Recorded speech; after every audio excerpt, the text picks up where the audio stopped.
I've been struggling to come here, but this time I do realize I prayed for this, and I realized he would want me to say something, so this wouldn't be for me. This would be what he would want me to tell you at this point. And it might offend some, it might be boring for others, but you'll know that it's coming from him. So, the first thing I keep hearing, you know this is not supposed to be a political event, but the reason is people forget the reason why my father would say that. It's because deep down, and it has been said before, he believed everybody was the same. And he thought things like politics, tribe, all of that stopped people from being the best version of themselves. He thought that if anybody ever focused on that, they forgot on just doing what they're supposed to do and being the best version of themselves. So that's one thing I'm happy that everybody's here, and you can tell, those who remember him, those who spend time with him, they always say it always comes back, and for that, I'm very grateful and very respectful. So that's the first thing. There are two things I have to say. Sorry, let me calm down. So there are three types of knowledge.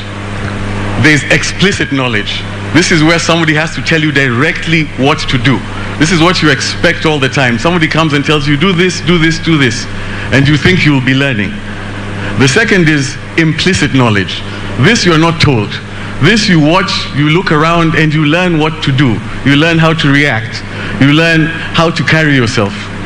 And then the last one, which has really hit me of late, is tacit knowledge.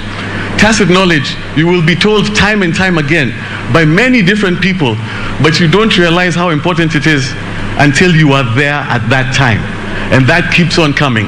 And I think that was the strength of my father. It's because he was brash, he was straightforward, he was not perfect, but he taught me it doesn't matter what a person is. What matters at the end of the day is what they do. And I'll repeat the same thing that I want you to take back. He always let everybody be the best version of themselves. If he ever saw you be a bit better, he would never let you go back. He would shout at you, he would tell you this, he would challenge you. If anything happened in your life, he completely switched and tried to help you come back up. And with that, he got very many different strange friends, and I think that that's a blessing. And that's the second thing that I want to say. And the last thing which keeps on coming is this idea of shoes to fill, etc. What's very strange is I've known my father through many different phases. But it seems the one that people will remember is the cabinet secretary, because that was the last one towards the end. But I remember of all of his different phases, the things that excited him were never the position.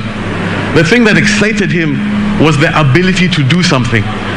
And I remember this story came to me yesterday, and I started smiling.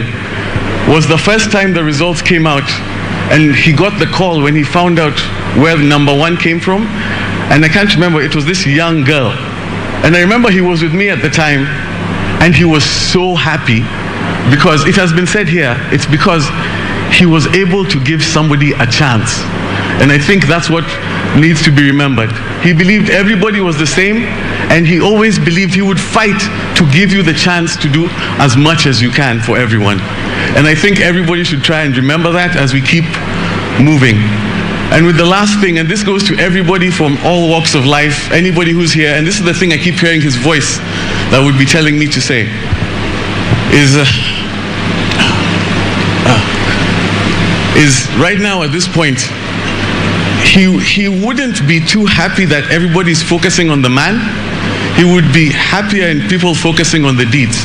He would know that he was great, but what he would say is this, and he would tell me this: I understand it's well wishes if you keep telling me that I have big shoes to fill. He would laugh because he knows, and he has trained me, that is not the point.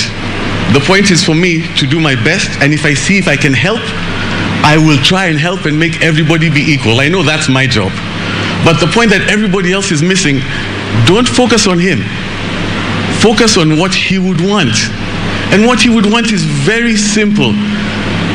I don't have big shoes to fill. We all have big shoes to fill. This is for all of you. Wherever you go, start now. Be honest, try your best, upset people, but be forthright. You don't have to be the best person in the world. You don't have to be the nicest person in the world. But you know what you can do? You can give everybody an equal chance in whatever it is that you do. And if you do that, you will be honoring the memory of my father. So thank you all.